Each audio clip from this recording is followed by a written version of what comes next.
Our tale begins on a chilly November evening with the sudden disappearance of a local woodsman. Nestled in the heart of a dense forest, a small town sat in the shadow of towering pines and ancient oaks. It was in this town, where time seemed to slow, and the modern world was held at bay by the encroaching wilderness, that a mystery began to unfold. A mystery that would ignite fear in the hearts of the townsfolk and forever change the way they viewed their tranquil home. The local woodsman, a man as rugged and enduring as the forest he called his office, vanished without a trace. His axe was found abandoned next to a freshly felled tree, but of the man himself there was no sign. The townsfolk searched, calling his name into the echoing woods, their voices swallowed by the rustling leaves and the eerie silence that followed. As the search proved fruitless, the people of the town huddled in their homes, a sense of dread settling over them like a thick fog. The woodsman was a fixture of their community, a constant in the ever-changing seasons. His disappearance was more than just unsettling, it was a rend in the fabric of their reality.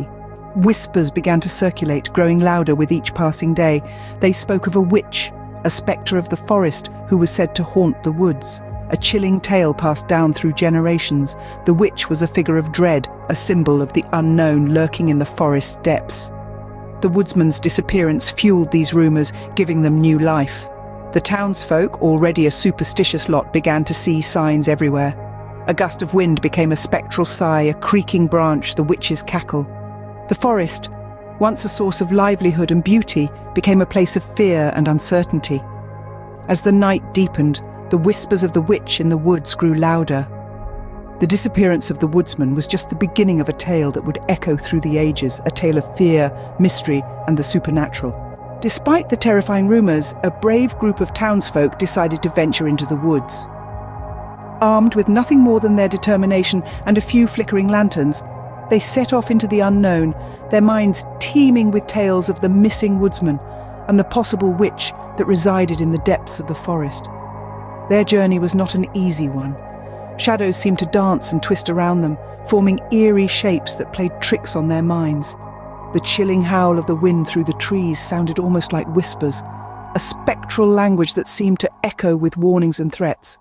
The deeper they ventured, the more they felt an unseen presence. It was as if the forest itself was watching them, its ancient eyes cold and unblinking. The air grew thick with a sense of foreboding, a heavy silence that was only broken by the crunch of leaves under their boots and the occasional hushed exchange of words. They found strange signs that hinted at the supernatural, a circle of stones that seemed deliberately placed, a tree carved with symbols that none recognized. The ground was littered with odd trinkets and charms, each one more unsettling than the last. Yet there was no sight of the witch herself, only whispers of her presence, a lingering scent of herbs and a cold breeze that seemed to follow them, raising the hairs on their necks. The forest was her kingdom, and they were merely intruders, stepping foot into a world that was not their own. The search was long and tiresome, but they pressed on, their resolve unwavering. They were determined to uncover the truth, to find the missing woodsman and confront the witch, if she indeed existed. As the night fell, the forest seemed to grow darker, more sinister. Fear gnawed at their courage, but they continued, their lanterns casting long dancing shadows on the forest floor.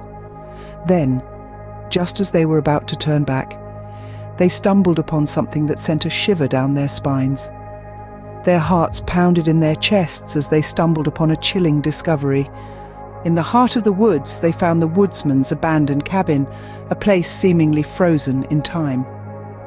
A memento from an era long past, the cabin stood a silent sentinel, bearing witness to the mysteries of the forest. As they ventured within its time-worn walls, the hush of the forest was replaced by the pulse of unseen forces. The cabin, a testament to the woodsman's life, was now a cryptic canvas of the witch's haunting. The air was heavy with a sense of anticipation. The stillness was broken by the creaking of the floorboards under their feet, like a whispered warning from the spirits that dwelled within. Every corner of the cabin seemed to reveal more evidence of the witch's presence. Strange symbols, etched into the woodwork, danced in the flickering light of their torches. These cryptic markings, a language of the supernatural, painted a tale of power, rituals, and dark magic.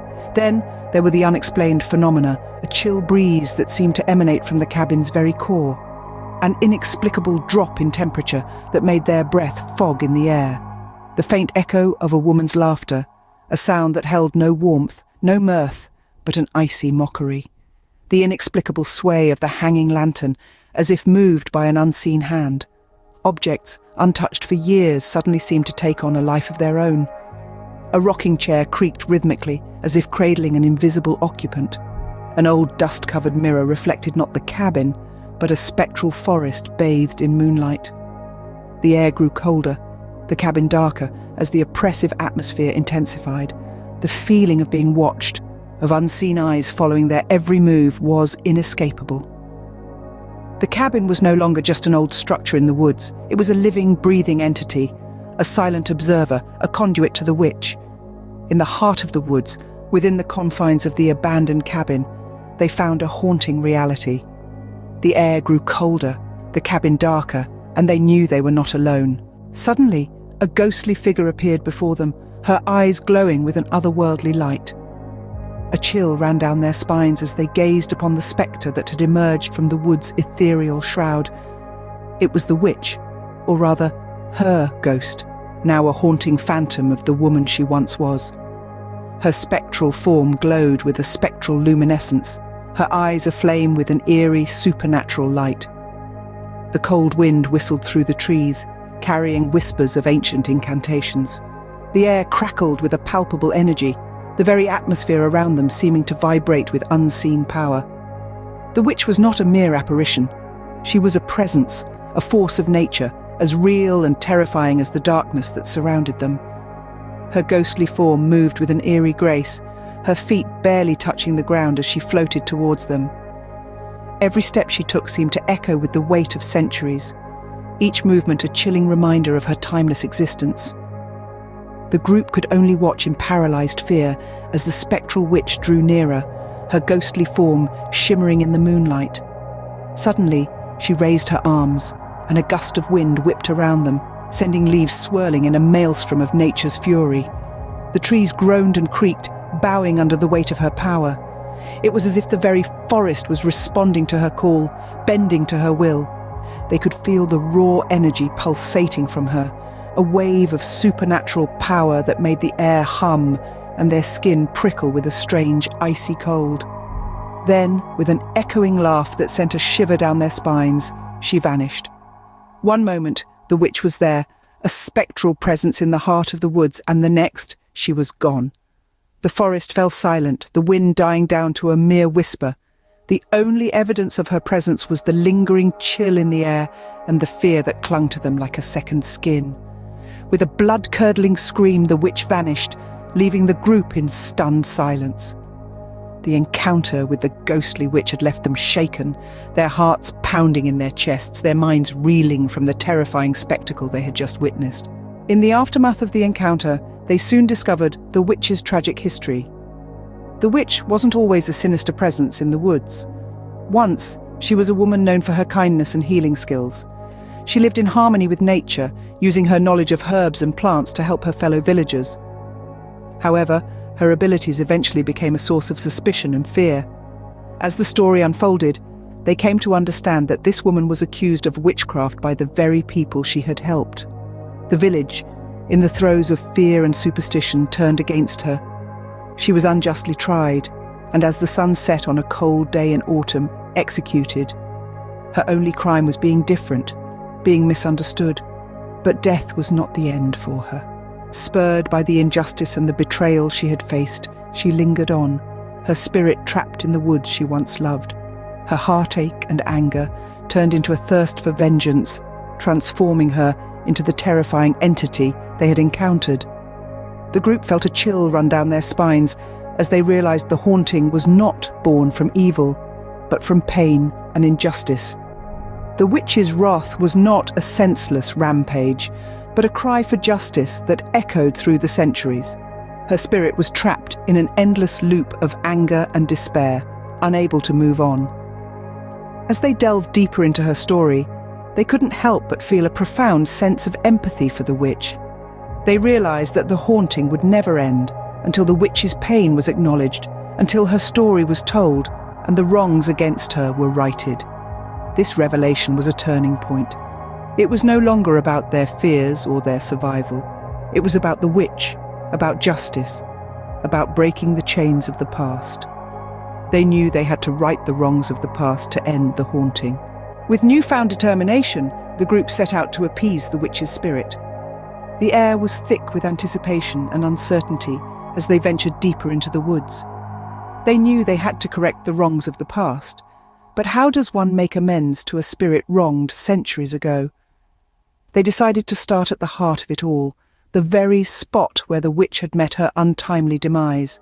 There, they planted a tree in her honor, a symbol of life amidst the darkness. They held a small ceremony, speaking words of regret and remorse for the unjust treatment she had suffered. But they knew words alone wouldn't suffice. They had to do something more, something tangible. They set out to clear the witch's name, to rewrite her story for the world to know. They researched, they interviewed, they dug deep into the annals of their town's history, and they found it. Undeniable proof of her innocence. She was not a witch, but a healer, a wise woman who had been misunderstood and feared. With this revelation, they confronted the townsfolk, presenting their findings in a public forum. The townsfolk were resistant at first. The witch's tale was deeply ingrained in their culture, a cautionary tale passed down generations, but the evidence was irrefutable, and slowly the town began to accept the truth. As they did so, a change came over the woods. The chilling air warmed, the oppressive darkness lifted, and the haunting whispers quietened. The group ventured back into the woods, standing on the spot where the tree in her honor stood tall and strong. And there, they saw her, the witch's spirit, no longer vengeful but peaceful. She looked at them, her eyes filled with gratitude and relief. And then, as the first rays of dawn pierced the canopy, her spirit began to fade. With a final sorrowful glance, the witch's spirit dissipated, leaving the woods in peace. Their mission was accomplished. The witch was finally at rest, and the woods were free from the haunting. The group had not only uncovered the truth, but had also set a spirit free. In the quiet that followed, they found the missing woodsman, alive but forever changed. His disappearance had shaken the town to its core, a chilling echo of myths whispered around campfires. But the woodsman's return was not the end of the story. No, it was merely another chapter in the haunting tale that had gripped the town. He was different, the woodsman. His eyes carried a far-off look, as if he had seen something beyond the realm of understanding. His voice, once booming and full of life, was now a whispering echo, carrying tales of a spectral witch and her haunting realm. His words were dismissed as the ramblings of a man lost in the woods, but his transformation was undeniable. The town, once a bustling hub of activity, was now a place of hushed whispers and furtive glances. The children no longer played in the fields bordering the woods, and the adults spoke in low tones, their conversations filled with unease. The woods, once a source of livelihood, had become a symbol of fear. The mayor, in an attempt to restore normalcy, declared the woods off-limits. But the decree only served to fuel the fear. The woodsman's tales had woven themselves into the fabric of the town's law, an eerie reminder of the supernatural world that possibly lurked beyond the veil of their understanding. The witch of the woods, the spectre that had haunted their dreams, was now a part of their reality. Some said her spirit still roamed the woods, seeking justice for a past wrong. Others believed she was a figment of the woodsman's imagination, a result of his isolation and fear. But one thing was clear: the town was forever changed. The haunting had left its mark, a scar that served as a constant reminder of the power of belief, the fragility of sanity, and the price of injustice. The witch of the woods was no more, but her story would live on, a chilling reminder of the power of belief and the price of injustice.